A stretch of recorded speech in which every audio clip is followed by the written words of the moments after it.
Yes. Good morning, Kristen. How are you going? I'm good, Gwenda. How are you? Yeah, hooting along. Thank you. Looking out over the magnificent Batavia coast from here, Geraldton in Western Australia. How is it in downtown Geelong? Cold, wet, windy, and all over thunderstorms, which Oh is no, no different from tomorrow. I won't show you the beautiful blue ocean I'm looking at out there with sunshine and blue skies then. No. No.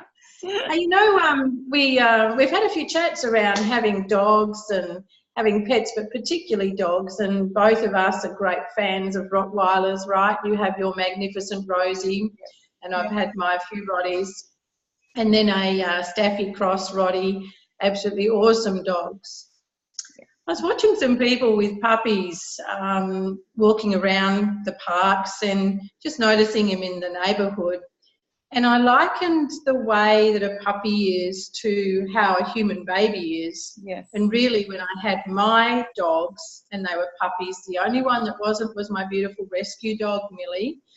She was an adult dog when we got her. But my Rotties I had from 6 weeks of age. And I think you've had Rosie from a baby as well. Yeah, 6 weeks. For me, knowing a human baby, and as a nurse for me, seeing babies born into this world and then seeing how they bond with their mother and what they need. Looking at a puppy, I don't see a whole lot of difference. No. But I do see that I think perhaps owners could look at their puppies as being more baby orientated, if you like, or around being a baby, because a human baby needs nurture, needs warmth, it needs nourishment, it needs to feel secure. And parents go out of their way getting in the face of a baby, ooh, ooh, gaga, dad, dad, dad, and all this stuff. But you know what I don't see with people walking their puppies, they don't talk to them. No. So then they wonder why, as the pup starts to become an adolescent, why they can't control them or why it doesn't do what they want. Exactly. But as a human baby goes along, you teach it that if it's going to walk, when it starts to crawl or it stands up, that you're going to bang your head here or you're going to hurt yourself. That's right. There's no difference, would you agree, with a puppy? If you want a puppy to understand or to follow your command, the only way you're going to be able to do that is to speak to it. Yeah, so, absolutely. And it's exactly the same as speaking, as you said, to a human child. They understand, they may not know, or they may not understand the words because the language is completely different, but there's always hand gestures. There's always positive reinforcement, exactly the same as a human child. Puppies will learn, they're like humans in the way that they're sponges. They will take everything from everywhere in the environment and they will use it to their abilities for one way or another. So if you want the puppy or the baby to do one particular thing, you need to show it. You need to positively reinforce it. You need to help it along its journey in education. You can't just leave it and go, oh, it's just a puppy, it'll do its own thing and it'll learn, because it's not how we work. And it's generally not how they work. They have a brain as well. And funnily enough, the brain actually works the same way. Yeah, and they're a pack animal, as is a human. Yes. A lot of people look at dogs in particular and think of them as a pack animal, and there's always a leader. But what they're not seeing is that it's a mirror effect. Yes. Humans are a pack animal, and humans always have a leader, or in a family you have a hierarchy, so you would have a matriarch.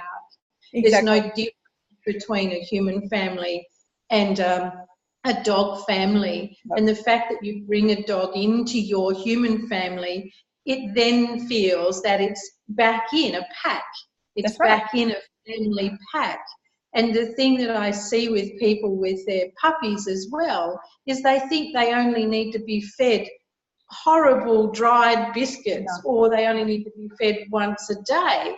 And I'm encountering lots of babies, human babies, with skin problems from very, very early age. age time in their life. Yeah. And at the same time, I'm seeing families that have got babies with skin and digestive problems, and their dog, their puppy has got allergies and skin problems and digestive problems. And just like the human baby, these puppies are being put on all sorts of steroids, all sorts of creams, all sorts of medication. But what I'm hearing in both instances, when I see the family with their babies or their children, they're not getting any better, and neither is their puppy or their adolescent dog. Are you seeing much of that? I see it every single day. Through the work that I do, I see it, I hear it, I live it, basically, because Rosie also has allergies. Now, whilst I've worked 5 years on her allergy symptoms and her allergy base, it sometimes flares up. Environment is one thing that you can't control. However, the feeding you can control. So it's exactly the same. What you put into your puppy from day dot and what you feed your baby from the day it's born will basically determine what it will go through life as. So, there are a lot of similarities, and there are ways around it, but you have to be committed. It's not a one-stop shop. It's not a 5-second process. You literally have to sit there and be committed. So your health for your dog is exactly the same as your human health. You are what you eat. So if you're going to pack yourself full of garbage and high processed foods and salts and sugars and everything else, convenience actually is a big factor in that. Then you're going to have problems with your dog, just like you will in your later life. But if you do take the time and do the research, just like you do a human baby, and you make everything by hand, and you actually get in the kitchen and actually do the same, exactly the same. Process their food in a blender. Real food, real human food, cooked by you, exactly the same as you would a baby, and you feed it to your dog. Oh my God, happy days. You won't have the same problems. So, the problems will be minimised. There's always the vets to tell you exactly what's going on when they become too big. But ultimately, 5 years ago from now, Rosie was exactly that way. Allergy based, what was I going to do? So same thing. And Gwenda, I know you work with human babies, and I just work with the fur babies. Exactly the same process. It's just really amazing that we both encounter the same issues, though, isn't it? It's incredible. Yes. And I love your comment about the commitment, because that's exactly right. When you have a baby, you commit to looking after, to nurturing, to love, to make them secure, to feed them, to do all those things. You should also commit to do the same thing when you get a puppy. Well, that's puppy it. It's a throwaway commodity, and neither is a baby. So it's a lifetime, be that whatever it is. Yes. For a dog, it's obviously shorter than a human. But your comment about the food and behaviour, when I go and assess people with their babies and the issues they're having, and then I look at the food they're having, there is way too much sugar. There's way too much very stodgy, very heavy kinds of carbs. There's too many processed things going on.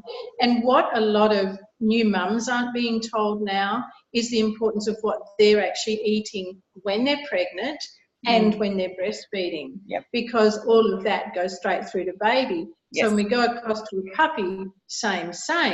Obviously, what you're feeding them affects them, and then it affects their behaviour. Yes. So have you been able to see the misbehaving in dogs or in puppies that really aren't getting good food? Maybe they're getting too many of those dried biscuits that have got lots of preservatives, colouring, all sorts of numbers. Yeah. And the bad behaviour. I've been to households, Chris, and you wouldn't believe it, or perhaps you would, but I've been to households that have got a terrible 2-year-old, right? Mm-hmm.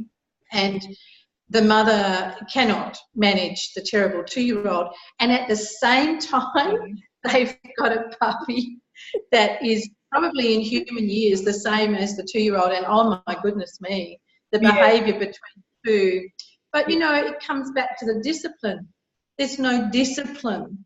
So if you're feeding a child lots of sugar, lots of processed things, lots of fast kinds of food, and food that breaks down into glucose very easily, which is your bread and potatoes and rice and pasta, you're not going to be able to successfully discipline them properly. And the same with your puppy. Well, it's exactly that. You know, training comes into it. Absolutely. You've got to train your dog correctly as well. However, yeah, you can have an ADHD dog, and it's not necessarily because it's actually born with, you know, like a piece of its brain sort of missing. It's simply because of what goes into its diet.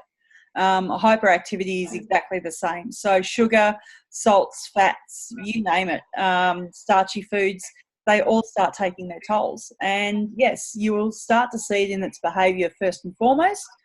And if you haven't already seen it in the coat or, you know, some of the other symptoms that the dog will come out with, itchy, scratchy, you know, crappy ears, whatever it may be, it's either going to show up in its temperament, and it's not going to do what it's told, i.e. terrible too, or it's going to actually come out in their symptoms such as their scratching and itching, and of course then it's going to drive you crazy as well.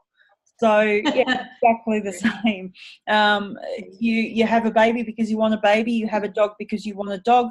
You still need to look after it, and you still need to actually sit down and deal with it properly. You can't just throw it out the backyard and go, oh, it's the dog, you know, I'll just leave it out there, she'll be right, I'll feed it in a minute.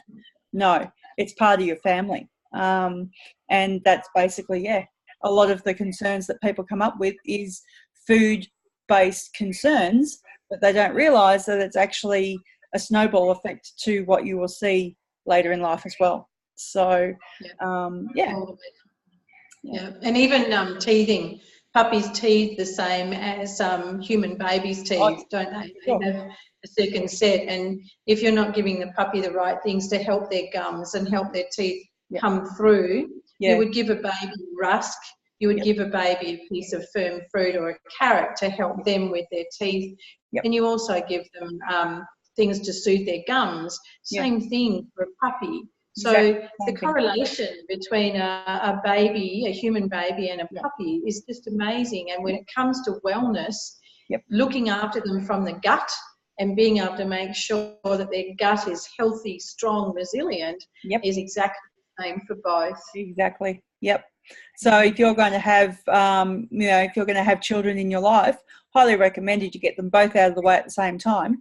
Feed your baby what you feed your puppy, and let one grow up with the other. And hey, you got an instant family. Why would you want to have to go back for more and more and more? You know, just get it out of the way the first time. But yeah, definitely. Oh, that's awesome, Kristen. It's been great catching up with you today. I look forward to having a chat with you again in a couple of weeks about having children, having dogs. Absolutely. Thank you so much, Gwenda. It's been a pleasure. Lovely. Bye for now. See ya. Bye-bye.